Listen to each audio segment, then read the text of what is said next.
एक बार इंग्लैंड में कई महीने वर्षा नहीं हुई, सूखा पड़ने लगा। लोगों में चिंता हुई कि कैसे काम चलेगा। विचार किया गया कि परमात्मा से प्रार्थना करें। इस सार्वजनिक प्रार्थना सभी भाई मिलकर करें। परमात्मा कृपा करेंगे, पानी बरस जाएगा। दिन तय हो गया, समय तय हो गया, स्थान तय हो गया और हजारों भाई वहाँ आए, इकट्ठे हुए। एक बालक छाता लेकर आ रहा था। लोग देख हंसने लगे। महीनों से पानी नहीं पड़ रहा, सूखा पड़ रहा है और बालक छाता लेके आ रहा है। बालक ने उनसे पूछा कि आप क्यों हंस रहे हैं? उन्होंने कहा इसलिए हंस रहे हैं कि महीनों से पानी नहीं बरसा है, सूखा पड़ रहा है, धूप निकल रही है और तुम छाता लेके आए हो। उन्होंने कहा भाई हम क्यों इकट्ठे हुए हैं? हम परमात्मा से प्रार्थना करने आए हैं, कृपा कर दें पानी बरस जाए। हम उससे प्रार्थना करने आए हैं, कृपा कर दे पानी बरस जाए। और हमारा पिता परमेश्वर है, ये भी निश्चय है कि हम प्रार्थना करेंगे सुनेगा। लेकिन आप लोग यहाँ इकट्ठे हुए हैं, आपको अपनी प्रार्थना विश्वास नहीं है, साथ साथ परमात्मा के विरुद्ध विश्वास नहीं है। परमात्मा के विरुद्ध है, कोई कैसी प्रार्थना करता है सुनता है, सहायता करता है। आपको अपनी प्रार्थना विश्वास नहीं है और परमात्मा विरुद्ध विश्वास नहीं, काम होगा कैसे? जब तक हमें अपनी प्रार्थना विश्वास नहीं होगा और उस परमात्मा विश्वास नहीं होगा, प्रार्थना करता हूँ सुनता है, तब तक हम चाहे कैसे ही स्वर में प्रार्थना करते रहें, कुछ भी कहते रहें, लेकिन सुनता नहीं है। करना क्या है? हमें अपनी प्रार्थना विश्वास हो, मेरे भाव ऐसे हों, मुझे विश्वास हो कि मैं कहूँगा अवश्य सुनेगा। परमात्मा कोई और नहीं है, हमारा पिता है। हम उससे प्रार्थना करें अवश्य सुनेगा। इतने भाई मिलकर प्रार्थना करें और न सुने, संभव ही नहीं। आपने सुना है, बहुत से भक्तों के बारे में पढ़ा सुना है आपने, द्रौपदी के बारे में ही। कृष्ण की ही बहन थी कृष्णा, और विश्वास नहीं कृष्ण पर।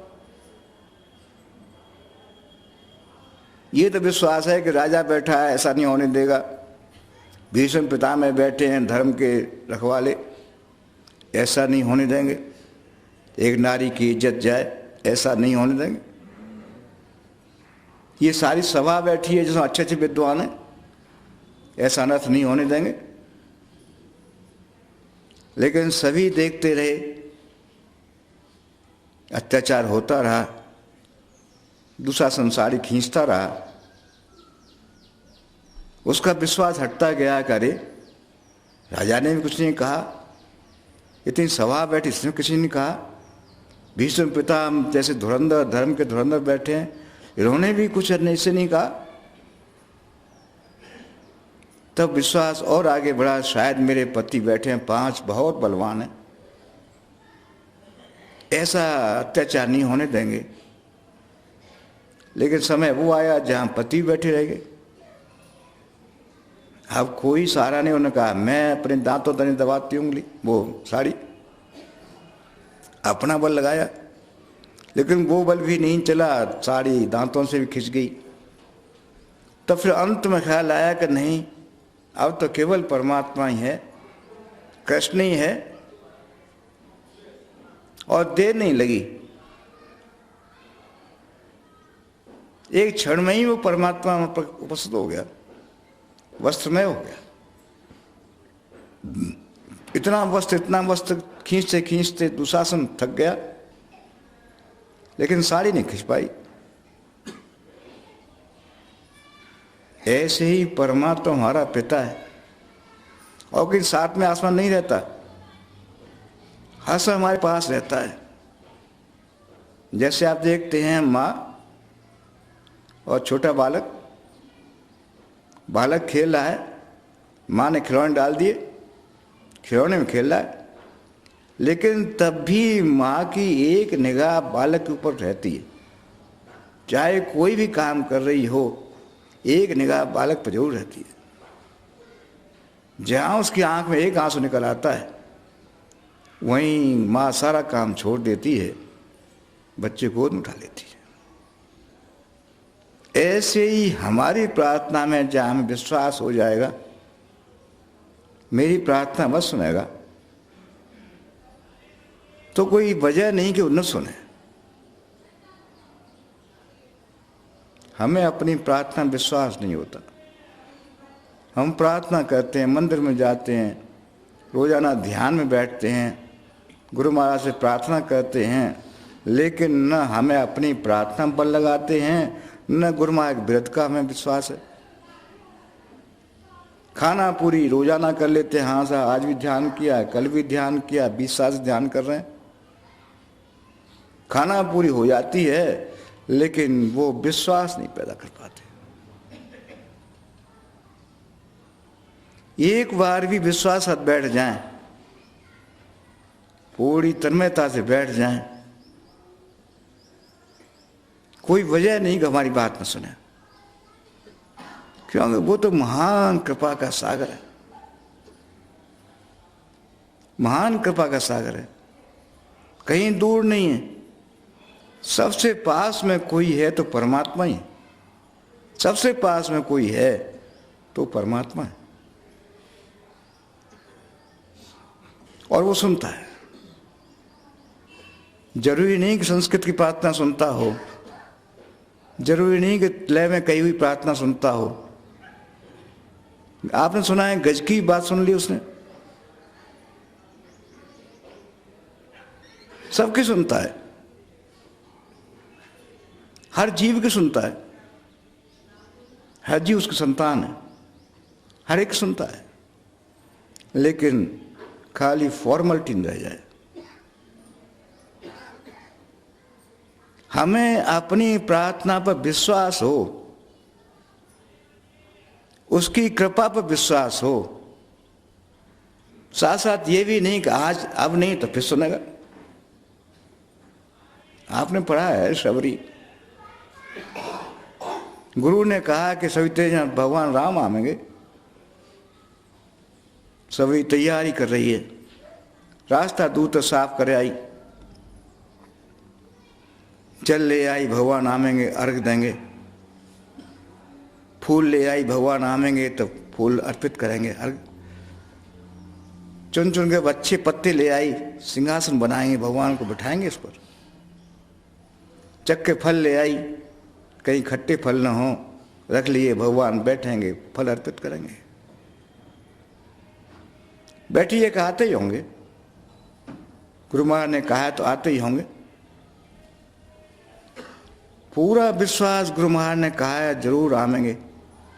शाम हो गई, अंधेरा हो गया, ठीक है आज नहीं कल आएंगे, आज कल परसों महीनों महीनों सालें हो गई, लेकिन कभी ये नहीं हुआ कि नहीं नहीं ऐसे गुरु ने कह दिया होगा। तैयारी में कोई कमी नहीं आई, वही रोजाना दूध रस साफ कराना। भगवान राम आते होंगे, उनके पैर में कांटे न गड़े, कोमल चरण हैं, कहीं कोई कंकड़ ना आ जाए। भगवान आएंगे, अर्घ देंगे, जल ले आई, फल ले आई, फूल ले आई, बैठिए प्रतीक्षा में। सहज विश्वास के आते ही होंगे, कहीं थोड़ी सी आवाज होती है, देखती आए तो नहीं। बरसों बरसों हो गई, लेकिन उसके विश्वास में कमी नहीं आई। वही विश्वास, नहीं अवश्य आएंगे, अवश्य आएंगे, मेरे गुरु ने कहा है अवश्य आएंगे। गुरु की बात मिथ्या नहीं होती। और एक दिन भगवान राम पधारी गए। सबरी देख कर कृतार्थ हो गई, अरे परमात्मा मेरे द्वार पर आया। कृतार्थ हो गई देखकर। भूल गई कि रोजाना अभ्यास करती थी, भगवान आमेंगे, अर्घ देंगे जल का। भूल गई, फूलों की सेज बछाएंगे, सब भूल गई कि याद नहीं रहा, कैसे क्या करूं। भगवान से पूछती है, हे भगवान, मैं तो गांव की रहने वाली स्त्री, पढ़ी लिखी भी नहीं, जात की भी हीन, मैं नहीं जानती आपका स्वागत कैसे किया जाए। भगवान राम उसकी बात सुनकर प्रसन्न हो जाते हैं। हृदय में कहीं अपनी साधना का अभिमान नहीं कि मैं वर्षों से ऐसा कर रही हूं, कहीं अभिमान नहीं। पूछती कैसे स्वागत करूंगा आपका, मैं तो कुछ जानती नहीं। सरलता, भगवान सरलता चाहता है, सरल हृदय, कहीं अपनी साधना नहीं, कहीं कुछ बात नहीं। पूछती है भगवान कैसे स्वागत करूंगा आपका, मैं जानती नहीं कुछ। भगवान राम प्रसन्न हो जाते हैं। कहते हैं, सबरी, जिसके हृदय में एक भक्ति होती है उसके वश में रहता हूं। तेरा 9 की 9 भक्तियां हैं, कुछ भक्तों की श्रोमणी है। कहां पहुंच गई, कहां पहुंच गई। भील जात की स्त्री, पढ़ी लिखी भी नहीं, कुछ भी नहीं, लेकिन कहां पहुंच गई।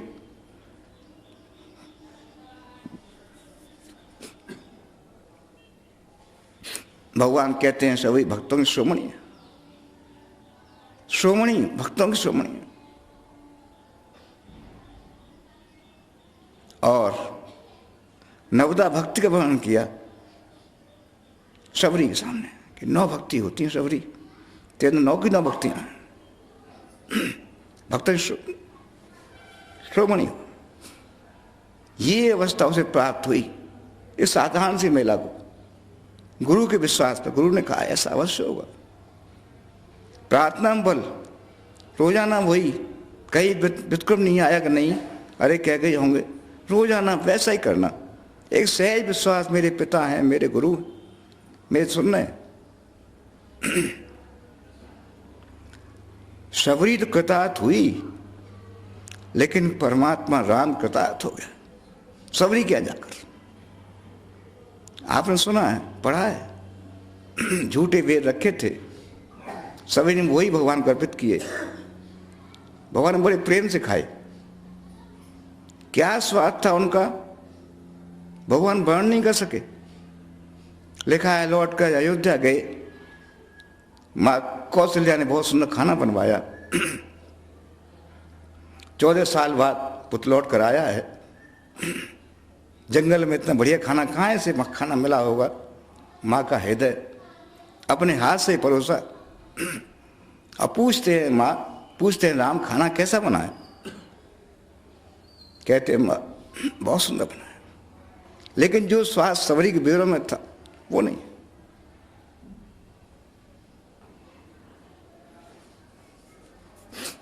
राम कृतार्थ हो गए, वो स्वाद नहीं मिला। कहीं ससुराल गए, वहां भी खाना खाया, यहां भी माँ का ही हाथ खाना खाया, लेकिन वो स्वाद नहीं मिला।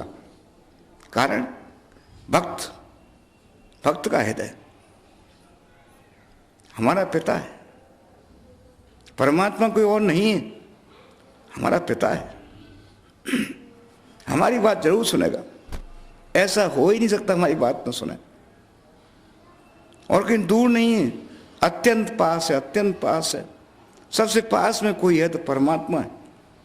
लेकिन हम प्रार्थना नहीं करते, दुनिया को दिखाने के लिए हम प्रार्थना करते हैं। दुनिया देखे हम भजन करते हैं, हम ध्यान करते हैं, हम बड़े भक्त हैं, इसलिए करते हैं, भगवान के लिए नहीं करते। दिखाने के लिए तो बहुत कुछ करते हैं, कठिन तीर्थ यात्राएं करते हैं, कठिन योग तपस्याएं करते हैं, लेकिन कभी हृदय से नहीं किया अरे मेरा पिता देखे मैं बैठा हूं, सन्मुख हो जी मो जवही जन कोटे नाश। इतना कृपा करने वाला पिता है। कमी केवल हमारी तरफ से रहती है। श्रद्धा भाव से एक बार भी कह दें, हमारी आंख में एक आंसू आ जाए उसके नाम पर, तो वो दूर नहीं है, कृपा करता है। दुनिया के नाम पर तो हजारों आंसू हमारे आंखों में हैं। दुनिया के दुख को रोने के लिए हम हर समय रोते ही रहते हैं, उसके नाम पर कभी एक आंसू नहीं आया। गुरु यही करता है। गुरु हमारे हृदय में कोमलता भरता है। जो हमारे हृदय में कठोरता है, जहाँ मैं और मेरा है, जहाँ संसार बसा है, गुरु संसार को बाहर निकालता है, हमारे हृदय में कोमलता लाता है, हमारे भावों में कोमलता लाता है, हमारी आंखों में वो आंसू भर देता है जिसके नाम पर एक आंसू निकल आता है, खुदा प्रसन्न हो जाता है। इसलिए गुरु एक प्रथम अवस्था है। गुरु ही हमारे हृदय को कोमल कर देगा, हमारे हृदय में भक्ति भर देगा, वो भाव भर देगा, इसमें परमात्मा प्रसन्न होता है, और तब हमारी छोटी सी आवाज पर कृपा कर देगा। आप जानते हैं, जैसे एक बालक घर से चला जाता है तो माता पिता सभी दुखी होते रहते हैं, रोते रहते हैं, अरे कहाँ होगा, कैसे होगा, कहाँ होगा। पुत्र के मन में भी कुछ द्वेष भर गया है पिता के प्रति, मुझसे ऐसा कहा, नहीं आना चाहता। पिता भी दुखी है, पुत्र भी दुखी है, दोनों मिलना चाहते हैं, लेकिन बीच में पुत्र के मन में कुछ द्वेष भर गया है, कुछ विचार भर गया है, वो विचार नहीं निकल रहा। कोई भले आदमी मिल जाते हैं, समझाते हैं, अरे भाई पिता है, तुमसे कह दिया क्या है, पिता है, पिता काम है, अरे चल, ले जाते हैं, उस पिता से मिला देते हैं। पिता भी प्रसन्न होता है, अरे तुमने कितनी कृपा कर दी, मेरे पुत्र को मेरे पास ले आए, पुत्र भी प्रसन्न हो जाता है। जैसे आपने सुना है, भगवान राम बानरों को भेज देते हैं, हनुमान और बहुत से बानर जाते हैं सीता की खोज में। हनुमान सीता का पता लेकर आते हैं, भगवान से प्रार्थना करते हैं, महाराज हे भगवान, हम सीता माँ की खबर लेकर आए। भगवान पूछते हैं सीता कैसे, सारा वर्णन करते हैं। फिर देखते हैं, देखें हनुमान के हृदय में कितना इस बात का अहम तो नहीं है, क्यों हनुमान लंका गए हैं, समुद्र लांग कर गए हैं, वहाँ लंका में प्रवेश किया है, राक्षसों को मारा है, लंका को जलाया है। इनके हृदय में जरूर गरूर पैदा हो गया होगा, घमंड पैदा हो गया, मैंने ऐसा काम किया जो कोई नहीं कर सका, वो मैंने किया। इसलिए परीक्षा लेते हैं, पूछते हैं हनुमान तुम कैसे समुद्र लांगे, इतना चौड़ा समुद्र कैसे तुम लांगे, कैसा लंका में प्रवेश कर गए, कैसे तुमने राक्षसों को मारा, कैसे तुम लंका जला दी, भाई कैसे तुमने ऐसा काम कर दिया। हनुमान कहते हैं, हम महान विद्वान भक्त, परम भक्त, कहते हैं महाराज हे भगवान, हम तो बंदर हैं, शाखा मृग की यही प्रवृत्ता, शाखा ते शाखा पर जाए, हमारा तो मैं तो इतना ही है। बंदर एक शाखा दूसरा कूद जाता है, इतना हमारा महत्व, इस ज्यादा नहीं। समुद्र लांगा हमने, लंका में प्रवेश किया, लंका में आग लगाई, ये मेरा काम नहीं है, ये सब आपका है, मैंने कुछ नहीं किया, ये मेरा काम नहीं है। भगवान राम देखता रहे, इतना काम करने पर इसके हृदय में थोड़ा भी अभिमान नहीं, अपने इतने काम का कहीं अभिमान नहीं, कितना पवित्र आत्मा है, कितना इतना काम किया, लेकिन हृदय में कुछ भी नहीं, द्रवित हो जाते हैं। कहते हनुमान मैं तुम्हारे लिए क्या करूं? प्रत्युपकार करो का तोरा, सन्मुख हो इनसे मन मोरा। तुम्हारे लिए मैं क्या करूं? तुम्हें कुछ भी दूं तभी तो और नहीं हो सकता। जो तुमने संदेश लाकर सीता का मुझे सुनाया है, इसके बदले में तुम्हें क्या दे दूं? मेरा हृदय बार बार कहता है कि कोई भी चीज ऐसे इनसे तुम ओढ़ हो सकूं। हनुमान भगवान की बात सुनते हैं, चरणों में प्रणपात हो जाते हैं। भगवान को बड़ा सिर पर रखा है। भगवान शंकर कथा सुना रहे हैं पार्वती को। इस कथा को कहते कहते भगवान शंकर भी इस प्रेम में चले जाते, भक्ति गाथा कहते कहते द्रवित हो जाते हैं। ये वो अवस्था है जहां परमात्मा द्रवित हो जाता है। हमारा पिता है, हमारे छोटे से ही काम पर द्रवित हो जाता है, छोटी सी प्रार्थना में द्रवित हो जाता है। आज वही समय है, ये गुरु दरबार है जहाँ हमारे गुरु माई की उपस्थिति है, जहाँ हम और आप सब बैठे हैं। उसी परमात्मा से प्रार्थना करें। न हमारे हृदय में भक्ति है, न श्रद्धा है, न कोई और गुण है। केवल बैठ गए हैं आपके दरबार में, सुना है आपका व्रत कि आप कृपा के सागर हैं, आप दाता हैं, आप किसी के भेदभाव नहीं करते, आप पात्र बनाते हैं। हम बैठ गए हैं, अपने हृदय को देखते हैं, हमें खुद गिलानी होती है। इसमें काम भरा है, क्रोध भरा है, लोभ भरा है, महान गंदगी भरी है अपने हृदय में। लेकिन आपकी तरफ देखते हैं, अरे आपका व्रत है, हम जैसों में कृपा करना, आपका व्रत है। इसी व्रत के सारे बैठे हैं, हमारे हृदय को न देखें, अपने व्रत को देखें। कैसे भी किसी भाव से बैठ गए हैं, उन्हें गुरु महाराज से प्रार्थना है, सब पर दया करें। उसी की साधना है, उससे हमें सनक करेंगे। जो भाई बहन पहली बारी बैठे, उनसे विशेष तौर निवेदन है, उसके सामने बैठे हैं, वो भी कृपा करने वाला हमारा दयालु पिता है। प्रार्थना कुछ नहीं करनी है, केवल सामने बैठ जाना है। उसी की साधना है बैठने की। एक सहज आसन से बैठ जाएं, जिससे 25-30 मिनट आप आराम से बैठ सकें। आंखें हल्के से बंद कर लें और ऐसा देखें सामने से परमात्मा का प्रकाश आ रहा है, गुरु महाराज का प्रकाश आ रहा है, हमारे हृदय में भर रहा है। हमारा हृदय उस परमात्मा के प्रकाश से प्रकाशित हो रहा है और उसी प्रकाश में लय हो चले जा रहा है। गुरु महाराज ने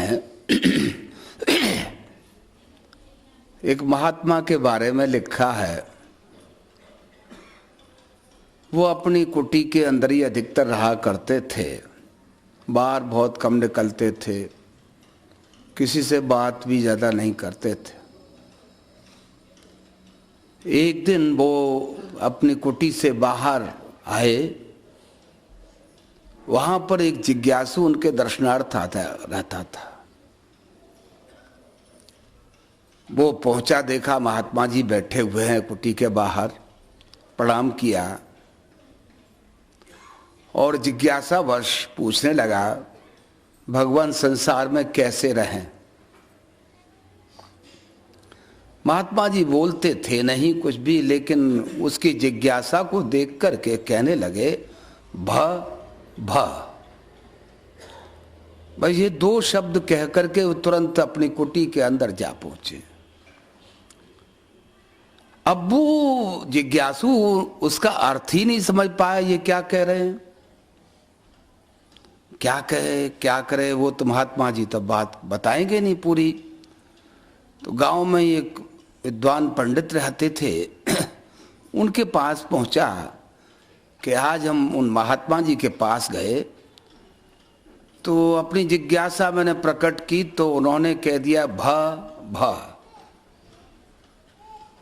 इन दोनों अक्षरों का अर्थ क्या है?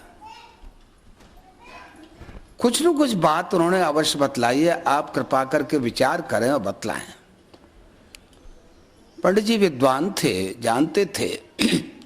उन्होंने कहा भाई पहले भ का अर्थ है भय, भय। दूसरे भ का मतलब है भरोसा। जीवन में दो ही चीजें आवश्यक हैं, भय और भरोसा। जिसके अंतर में ये दो चीजें आ गई फिर और कुछ करना है नहीं। उस परमात्मा अथवा गुरु का अंतर में भय भी रहना चाहिए कि गुरु हमें देख रहे हैं, कोई हमसे गलत काम तो नहीं होता चला जा रहा है, वो रुष्ट हो जाएंगे। और भरोसा उनकी कृपा पे होना चाहिए कि उन्हीं के प्रति भरोसा रहे और कुछ न देखे मनुष्य। पंडित जी महाराज कहा करते थे कि देखो ये सब चीजें अंतर में ही आती हैं। आप अंदर के कमरे में, भीतर कमरे में जाकर के अपने बल्ब को जला दें तो उसकी रीडिंग मीटर पर जरूर आ जाएगी, चाहे कहीं आप करें। ऐसे ही आप जो कुछ भी गलत कार्य कर रहे हैं गुरु देख रहे हैं, उनसे छुपा कुछ भी नहीं है। तो गुरु के प्रति भय होना चाहिए और भरोसा भी उनके प्रति, वही कृपा करेंगे। रक्षस्यति इति विश्वास। शिष्य के अंतर में ये दृढ़ विश्वास होना चाहिए, ये विचार आना चाहिए कि वो रक्षा करेंगे, यही विश्वास है। हर परिस्थिति में शिष्य ये सोचता रहे मेरे ऊपर विश्वास, वो मेरी रक्षा करेंगे, बस दृढ़ विश्वास हो गया। ऐसा विश्वास आना चाहिए।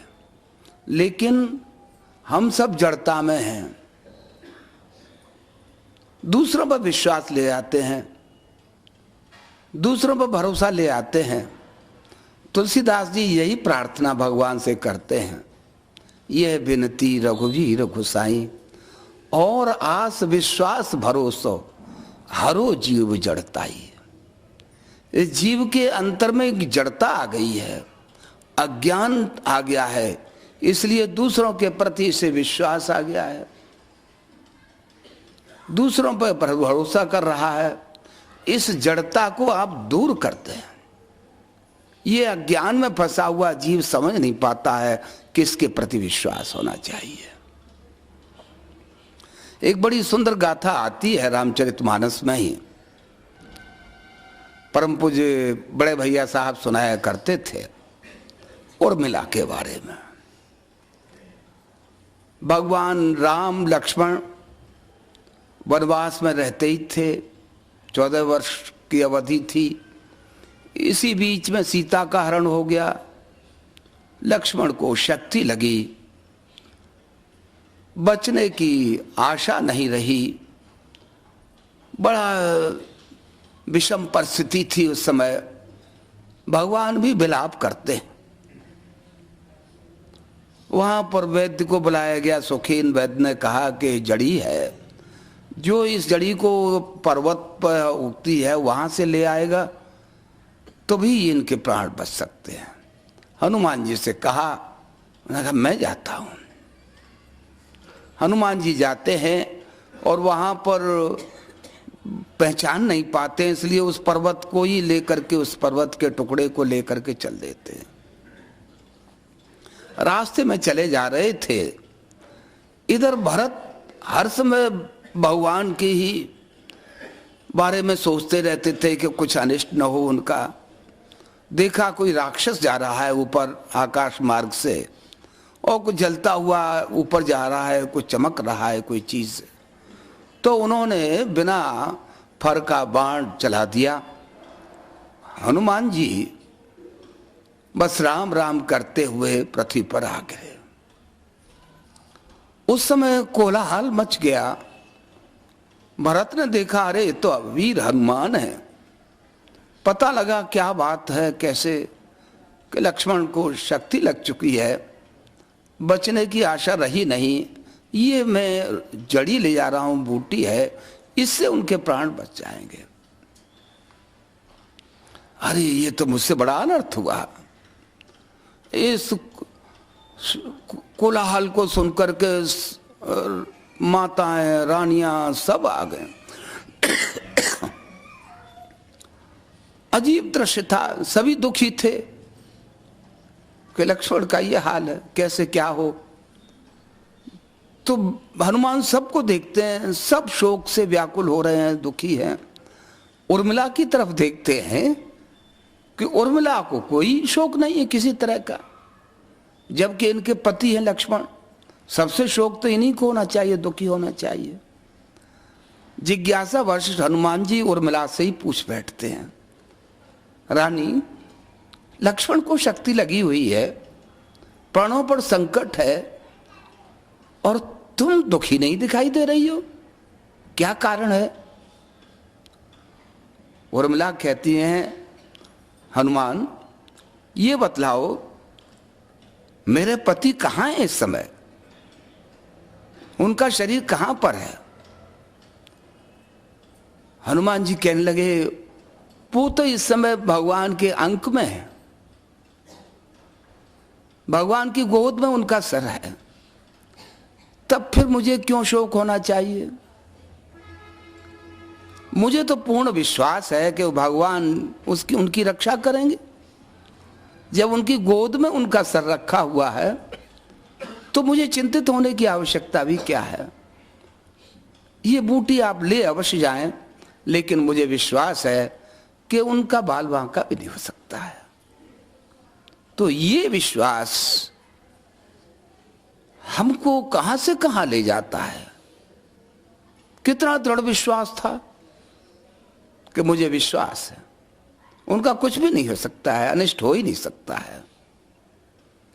ऐसे ही भक्तों को ऐसा विश्वास हो जाता है परमात्मा के प्रति कि वो रक्षा करेंगे ही करेंगे, कैसी भी विषम परिस्थिति क्यों न हो। कभी धैर्य उनका डिगता नहीं है। हर महापुरुष ने अपने गुरु से यही कहा है। एक बहुत अच्छे भक्त हुए हैं चरणदास जी, अपने गुरु सुखदेव से यही प्रार्थना करते हैं, गुरु सुखदेव सहाय करो, अब धीरज रहा न कोई, चरणदास को पार उतारो, शरण तिहारे सोई। आपकी शरण में हूं, धैर्य का बांध मेरा डहा जाता है, आप कृपा करें, दया करें, आपकी कृपा से मेरा कल्याण होगा। हर भक्त ने अपने गुरु के प्रति ऐसा ही विश्वास रखा है। और ये विश्वास कैसे होता है? श्रद्धा से। गुरु के पास जाते जाते ऐसे महापुरुषों का सत्संग लाभ करते करते श्रद्धा हो जाती उनके प्रति, और विश्वास दृढ़ हो जाता है कि मेरे रक्षक संसार में अगर कोई है तो मेरे गुरु, चाहे गुरु कहीं पर भी हो, विश्वास ले आए, कृपा होगी। सिख इतिहास में बड़ा सुंदर एक उदाहरण मिलता है हम सबको कि एक मक्खन शाह नाम के बहुत अच्छे व्यापारी थे। चले जा रहे थे, नाव जा रही थी, बहुत काफी माल रखा भरा हुआ था उसमें, जहाज में। अब जहाज में पानी आने लगा, ऐसा मालूम पड़ा कि जहाज डूब जाएगा। बहुत मिन्नतें मांगी, बहुत कुछ किया, लेकिन पानी बढ़ता ही चला जा रहा था। वहां पर एक भक्त बैठा हुआ था। भाई, मैं ये तो नहीं जानता हूं गुरु गद्दी पर कौन है, आप प्रार्थना करें उनसे। प्रार्थना करी, जहाज किनारे पर लग गया।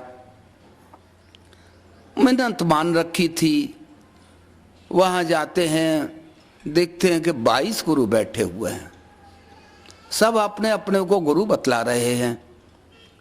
अब वो 501 मुद्राएं वो भेंट करने के लिए अशरफी ले गए थे कि गुरु महाराज को मैं भेंट करूंगा। उनकी कृपा से मेरा जहाज किनारे लग गया है। वहां देखते हैं इतने लोग बैठे हुए हैं, सबको बांटते चले गए।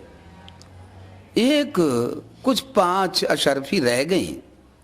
पूछा भाई कोई और भी है? कहा एक है तेगा, पड़ा रहता है झोंपड़ी में, ऐसे ही है वो।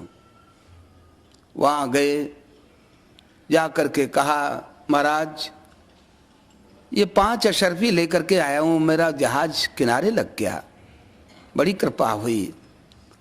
वो एकदम चौंक पड़े, क्या कह रहा है 5 अशरफी? 501 अशरफी की जगह पर तू 5 लेकर के आया है।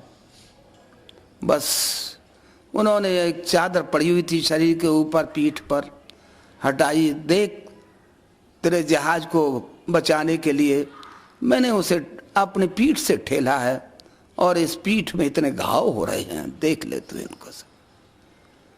बस चरणों में गिर पड़ा। गुरु लागो जी, गुरु प्राप्त कर लिया मैंने, इनकी कृपा से ये चीज प्राप्त हुई है। और वो महापुरुष तेग बहादुर साहब थे, गुरु हुए। तो ऐसे ही जाने कहां बैठा हुआ है वो, अगर हमारी उसके प्रति आस्था है, विश्वास है, तो निश्चित रूप से रक्षा होगी। परम भागवत पंडित जी महाराज को ऐसा ही अगाध विश्वास गुरु के महाराज के प्रति रहा करता था। जहां कहीं भी होते थे, अरे गुरु महाराज की कृपा है, उन्हीं के हम तो सहारे चलते हैं, हमारा अपना कुछ नहीं है। ऐसा दृढ़ विश्वास होना चाहिए। और जब तक विश्वास नहीं होगा तब तक कुछ होना नहीं है। साधना में यही होता है, हमारा विश्वास गुरु के प्रति और दृढ़ से दृढ़तर होता चला जाता है। कि चाहे सांसारिक आपदाएं हों, चाहे मानसिक हों, आत्मिक हों, सब में गुरु महाराज कृपा करेंगे। कृपा करते, वो परमात्मा दया करता है। कैसे कैसे दया होती है? जिन पर कुछ भी नहीं है उनके योग और क्षेम का बस भरण पोषण वही करते हैं। कैसे कैसे लोग थे, क्या थे, कहां से कहां, कैसे कहां पहुंच गए, शबरी की बात सुन रहे थे। एक नहीं, न मालूम कितने, लेकिन विश्वास आ गया और जीवन बदल गया। उसी के लिए हम सब भी बैठे हुए हैं। साधना हमारा विश्वास और दृढ़ करती है, इसीलिए हम गुरु के समक्ष बैठते हैं। ये विश्वास होना चाहिए कि गुरु महाराज हमारे समक्ष। एक बार ऐसे ही एक हमारे बहुत अच्छे पुराने सत्संगी भाई हैं, इंग्लैंड में रहते थे, मिस्टर एंथोनी। तो वो प्रथम बार उन्होंने मालूम किया जब हिंदुस्तान में आए कि यहाँ पर रामाश्रम सत्संग बहुत अच्छा बतलाते हैं। तो उन्हें जिज्ञासा हुई। वहाँ पर 2 ही स्थान लिखे थे, मथुरा और टूंडला। तो दिल्ली से सीधी गाड़ी उन्हें टूंडले की मिल गई। आ गए, पंडित जी महाराज के दर्शन किए, बहुत दिन तक बने रहे। दृढ़ विश्वास हो गया। ब्रिस्टल में रहते थे, वापस गए लगभग 1 महीने बाद। वहां जाकर के साधना करने लगे, मन नहीं लगता था। उन्होंने लिखा कि मैं क्या करूं, आपके समक्ष बैठने पे मेरा मन लग जाया करता था, बड़ा आनंद प्रतीत होते थे। अब मेरा मन नहीं लगता, मैं क्या करूं इसके लिए। पंडित जी महाराज ने कहा कि इनको लिख दो कि इंडियन टाइम के हिसाब से जैसे यहाँ बैठते थे ऐसे ही तुम वहां पर अपने शहर में बैठ जाया करो और तुम मुझे वहां पर पाओगे। विश्वास हो गया उस भक्त को। ऐसे ही भारतीय समय के अनुसार बैठने लगे और उसी आनंद की अनुभूति प्राप्त होने लग गई। पत्र फिर कुछ दिनों बाद आया कि अब मुझे वही आनंद प्राप्त हो रहा है। मुझे ये दृढ़ विश्वास हो गया है कि आप मेरे साथ हैं, मैं आपके समक्ष बैठता रहता हूं।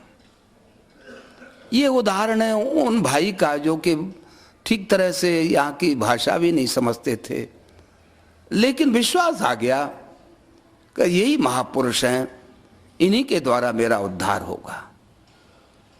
एक उदाहरण है हम सबके समक्ष। ऐसा विश्वास गुरु के प्रति होना चाहिए। यहाँ पर भी हम बरसों से आते रहे। परम भागवत पंडित जी महाराज, परम पूज्य जी अमा, बड़े भैया, छोटे भैया, वर्तमान में गुरु महाराज, ये सभी यहाँ पर पधारते रहे और यहाँ पर ऐसे ऐसे भक्त हुए, दृढ़ विश्वास हो गया। उसी का परिणाम है कि यहाँ पर सब उस आनंद की अनुभूति करते चले जा रहे हैं। विश्वास ही उसका कारण है। उसी के लिए हम सब प्रार्थना करते रहें, हे परमात्मन, हमारे अंतर में भी उर्मिला की तरह से या शबरी की तरह से और भक्तों की तरह से आपके प्रति विश्वास दृढ़ से दृढ़तर होता चला जाए, जिससे ये मनुष्य योनि कृतार्थ हो जाए। उसी के लिए यहाँ पर बैठे हुए हैं। ये नैवेद्य जो कुछ भी है आप ही का दिया हुआ है, हम तो निमित्त मात्र हैं।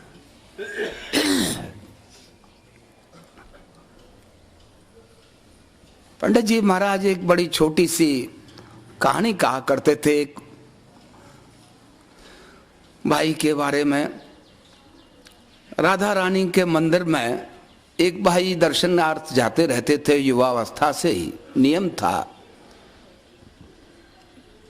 धीरे धीरे वृद्धावस्था आ गई, शरीर में वो उत्साह नहीं रह गया, कमजोरी आ गई, आंखों से दिखाई नहीं देता था। नियम यही रहता था कि मैं चलूं, दर्शन करूं। एक रात पानी बरस गया, जाड़े की रात थी, चले जा रहे थे, फिसल गए, चोट आ गई, खून बहने लगा। पहुंचे, दर्शन किए, लौट रहे थे। किसी भाई ने पूछ ही लिया, सूरदास अब तो तुम्हें दिखाई देता नहीं है, कैसे माँ को देख लेते होगे? कहने लगे, भाई मुझे तो नहीं दिखाई देता है, लेकिन विश्वास यही रहता है कि माँ जरूर देख लेती है। उसी विश्वास के साथ मैं चला आता हूं और यही विश्वास रहता है माँ ने मुझे देख लिया है। उसी विश्वास के साथ हम सब भी यहाँ पर बैठे हुए हैं। बस उनसे प्रार्थना करते रहें, हम सबको देखते रहें, सब पर कृपा होती रहे, सब पर दया करें। इसी भावना के साथ इस नैवेद्य को अर्पित करेंगे, प्रार्थना करेंगे, हे परमात्मन हम सब पर दया करें, सब पर कृपा। रंग डारे सतगुरु है रंग रेज,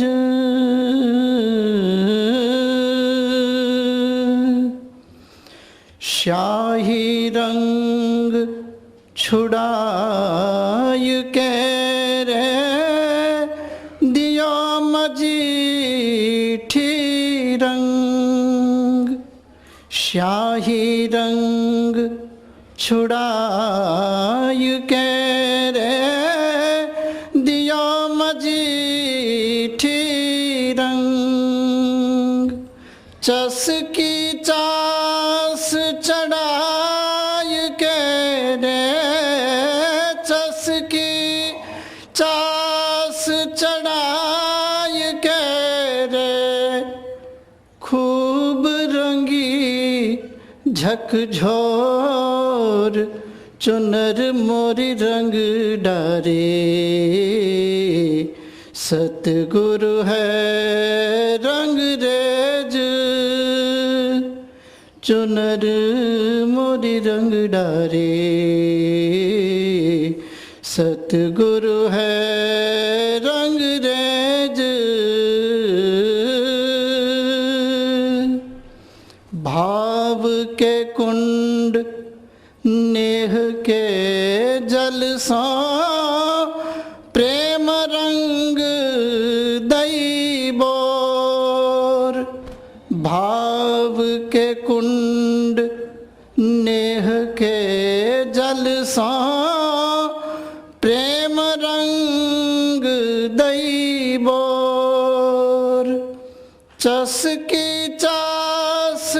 चढ़ाय के रे चसकी चास चढ़ाय के रे खूब रंगी छक छोर चुनर मोरी रंग डारे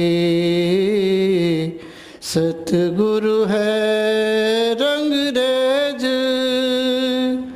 चुनर मोरी रंग डारे